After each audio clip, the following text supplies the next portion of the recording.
Vous savez, très cher viewer cinéphile, je vais vous avouer quelque chose. En fait, vous allez me trouver, vous allez me trouver comme un enfant. Bref, je bafouille, c'est bon. Sachez que j'ai une vie compliquée à côté, là, j'ai trop de problèmes à régler, et j'ai envie de glander, j'en ai plus rien à foutre de tout. En fait, vous allez penser que je suis un enfoiré, mais j'en ai rien à foutre, clairement. Et j'en suis désolé pour vous si vous le pensez.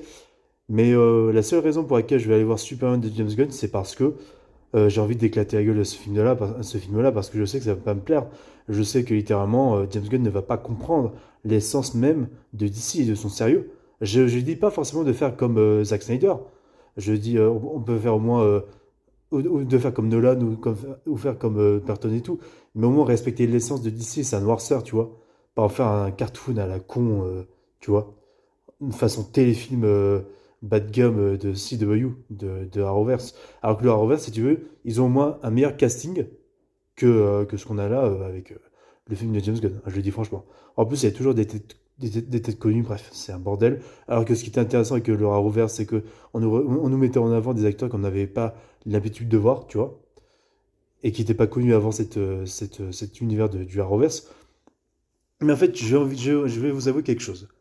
Honnêtement, les gars, je pense qu'on va être tous d'accord sur une chose, dans la vraie vie et même dans les films, David Corenswet ne sera jamais aussi sympathique que Henry Cavill. Henry Cavill, c'est un geek. Henry Cavill, c'est littéralement notre brother, tu vois. Il a incarné à la perfection Superman, même si c'était un Superman pessimiste qui plaisait pas à tout le monde, ce que je peux entendre.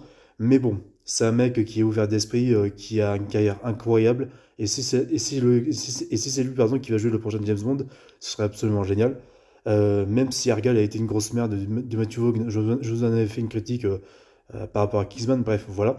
Euh, je vous dis franchement, Coran Sweat, Rachel Brosnan, machin, enfin l'actrice de Lois Lane, les acteurs qui sont dans Superman 2025, j'ai l'impression que c'est des têtes de cons. J'ai l'impression que c'est des têtes de cons qui n'auront pas autant le même charisme ou la même envie de sympathie envers les gens, envers les fans. Ils vont être des têtes d'ampoule, tout ça. Mais en fait, je vais revenir juste après ce post-là, je vais revenir sur un détail qui m'avait vraiment choqué et rendu fou par rapport à une connasse d'actrice qui va jouer dans la série Green Lantern, là.